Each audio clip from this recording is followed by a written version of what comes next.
mantras of our Divine Mother. Our Divine Mother says, in each human being, there is a beast crouching, ready to manifest at the slightest unwatchfulness. The only remedy is the constant vigilance. With love and blessing, says our Divine Mother.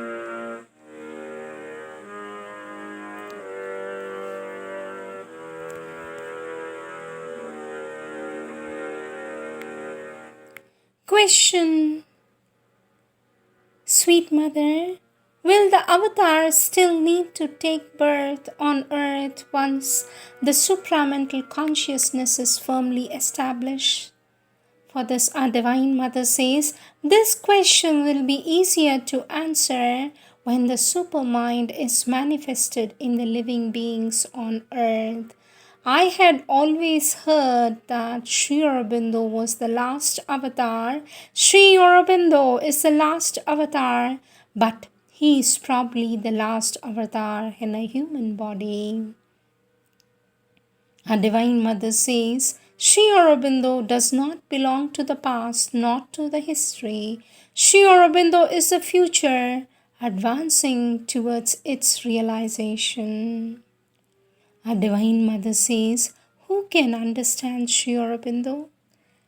He is as vast as the universe, and his teaching is infinite.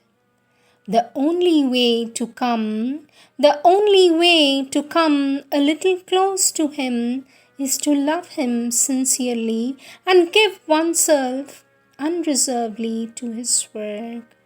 Thus, each one does his best and contributes as much as he can to that transformation of the world which Sri Aurobindo has predicted, says our Divine Mother, taken from the Collective Works of our Divine Mother, Volume 12, page 397.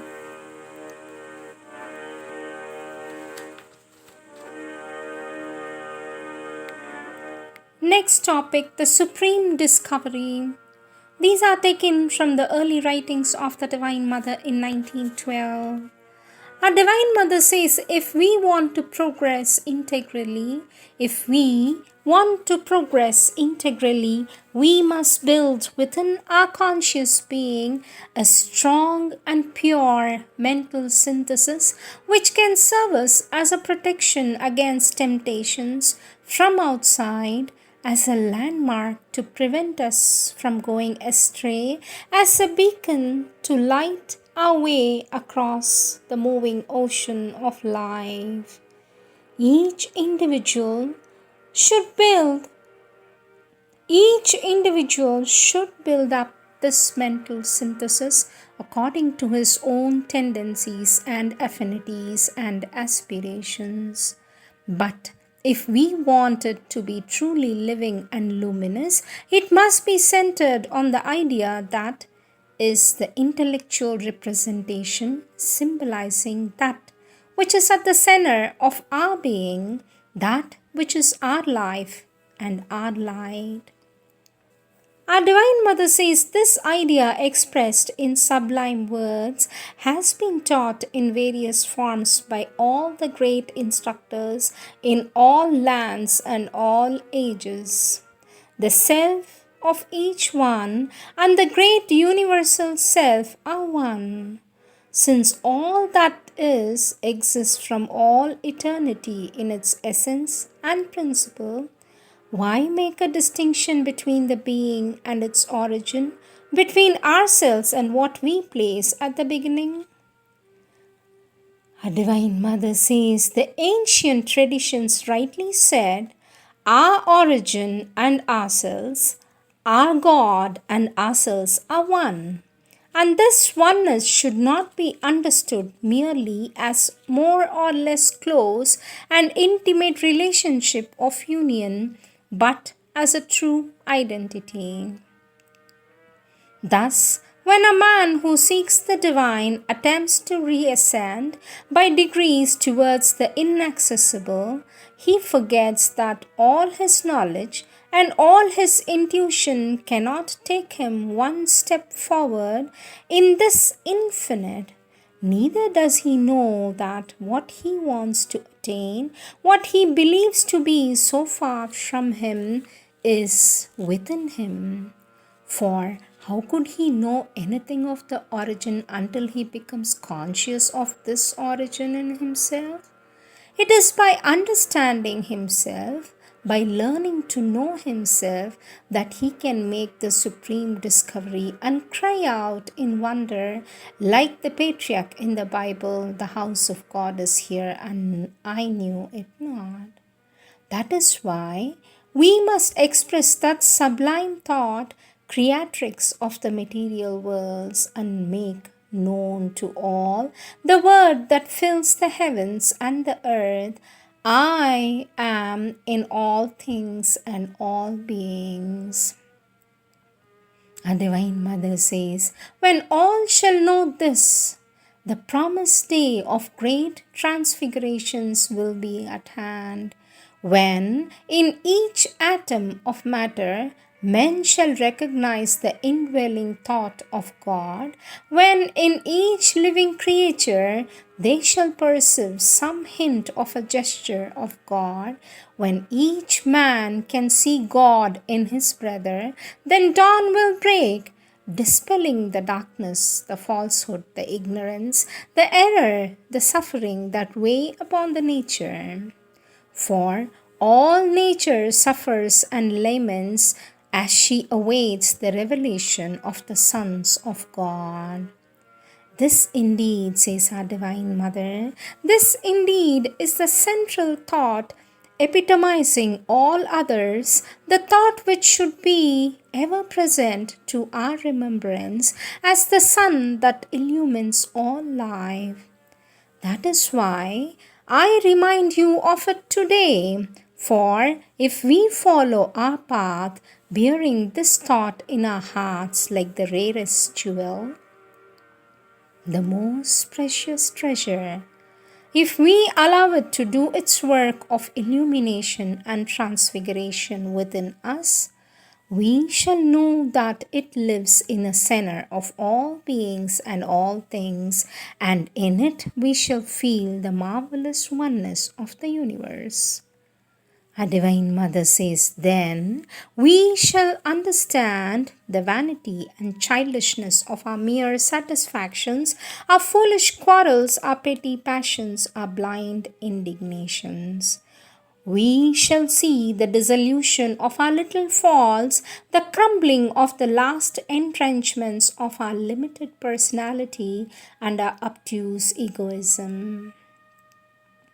We shall feel ourselves being swept along by this sublime current of a true spirituality, which will deliver us from our narrow limits and bounds. The individual self and the universal self are one in every world, in every being, in everything, in every atom is the divine presence, and man's mission is to manifest it.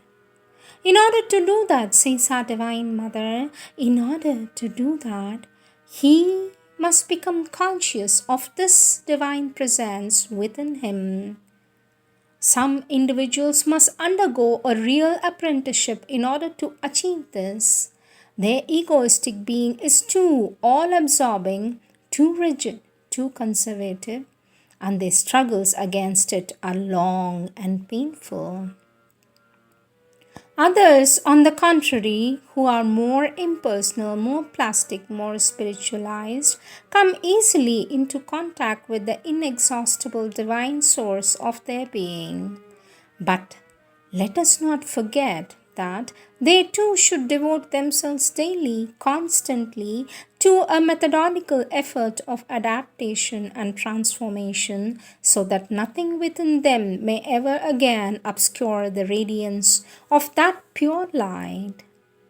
But how greatly the standpoint changes once we attain this deeper consciousness! How understanding widens, how compassion grows.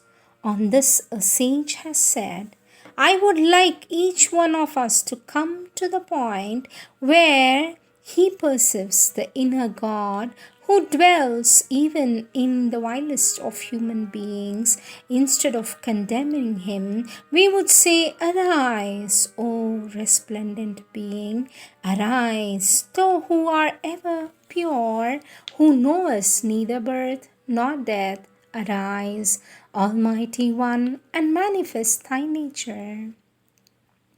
Let us live by this beautiful utterance, and we shall see everything around us transformed as if by miracle. This is the attitude of true, conscious, and discerning love, the love which knows how to see behind appearances, understand in spite of words, and which, amid all obstacles, is in constant communion with the depths. What value have our impulses and our desires, our anguish, our violence, our sufferings, our struggles, all these inner vicissitudes, unduly dramatized by our unruly imagination? What value do they have before this great, this sublime and divine love, bending over us from the innermost depths of our being, bearing with our weaknesses, rectifying our errors, healing our wounds, bathing our whole being with its regenerating streams? Our Divine Mother says, "For the inner Godhead never imposes herself, she never demands nor threatens, she offers and gives herself, conceals and forgets herself in the heart of all beings and things. She never accuses, she never judges, nor curses, nor condemns, but works unceasingly to perfect without constraint, to mend without reproach, to encourage without impatience, to enrich with each one with all the wealth he can receive. She is the mother whose love bears fruit and nourishes, guards and protects, counsels and consoles, because she understands everything. She can endure everything, excuse and pardon everything, hope and prepare for everything, bearing everything within herself. She owns nothing that does not belong to all, and because she reigns over all, she is the servant of all. That is why all, great and small, who want to be kings with her and gods in her, become like her, not despots but servitors among their brethren. How beautiful is this humble role of servant, the role of all who have been revealers and heralds of the God who is within all, of the divine love that animates all things. And until we can follow their example and become true servants, even as they, let us allow ourselves to be penetrated and transformed by this divine love. Let us offer Him without reserve this marvelous instrument, our physical organism. He shall make it yield its utmost on every plane of activity. To achieve this total consecration, all means are good, all methods have their value. The one thing needful is to persevere in our will to attain this goal. For then, everything we study, every action we perform, every human being we meet, all come to bring us an indication, a help, a light to guide us on the path. Our Divine Mother says, "For those who have already made apparently fruitless efforts, for those who have encountered the pitfalls on the way and seen the measure of their weakness, for those who are in danger of losing their self-confidence and courage, these words are intended to rekindle hope in the hearts of those who suffer, were written by a spiritual worker at a time when ordeals of every kind were sweeping down on him like purifying flames.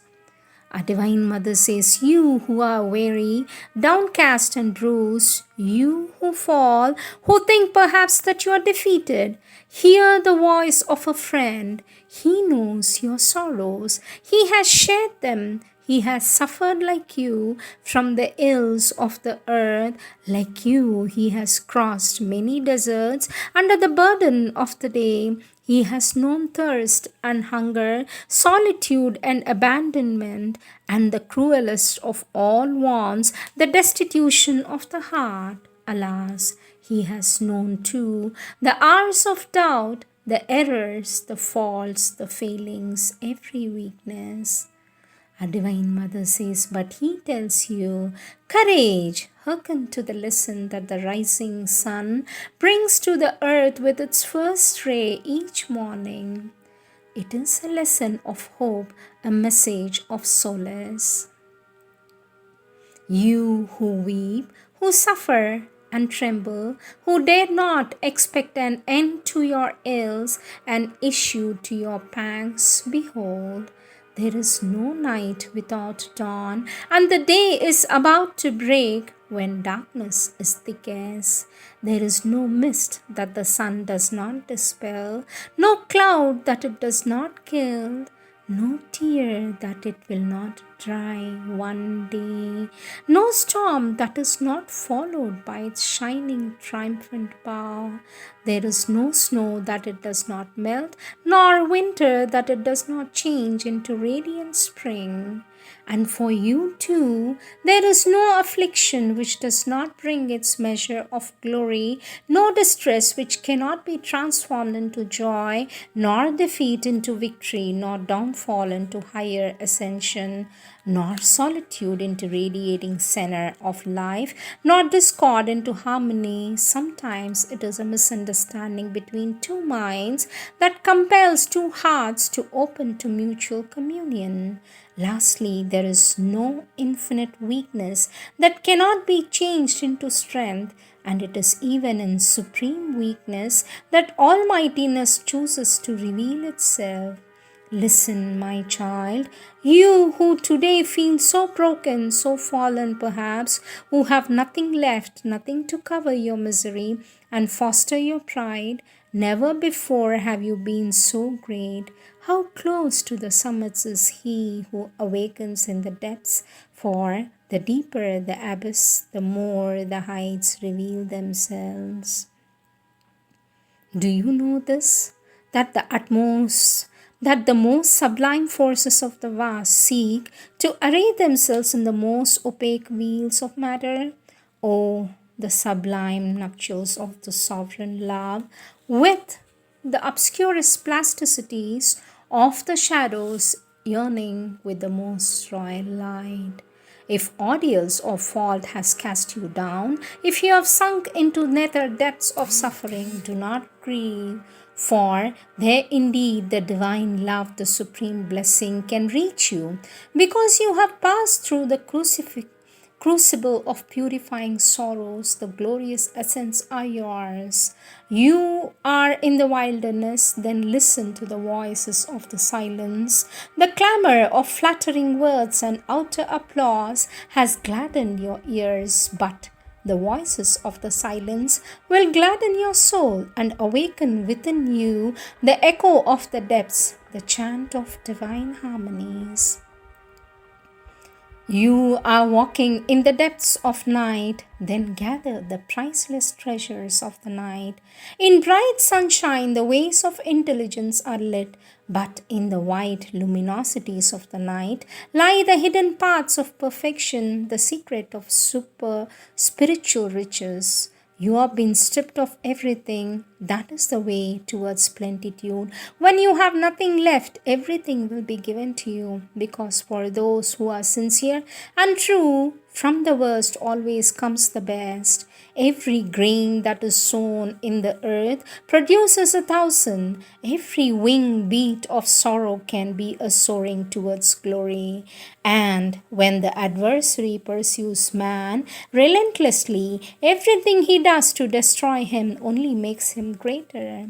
Hear the story of the worlds. Look the great enemy seems to triumph. He casts the beings of light into the night, and the night is filled with stars. He rages against the cosmic working. He assails the integrity of the empire of the sphere, shatters its harmony, divides and subdivides it, scatters its dust to the four winds of infinity, and lo, the dust is changed into a golden seed, fertilizing the infinite and peopling it with the worlds which now gravitate around their eternal center in the larger orbit of space, so that even division creates a richer and deeper unity, and by multiplying the surfaces of the material universe, enlarges the empire that it set out to destroy. Our Divine Mother says, beautiful indeed was the song of the primordial sphere, cradled in the bosom of immensity, but how much more beautiful and triumphant is the symphony of the constellations, the music of the spheres, the immense choir that fills the heavens with an eternal harmony of victory. Here again, no state was ever more precarious than that of man when he has separated on earth from his divine origin.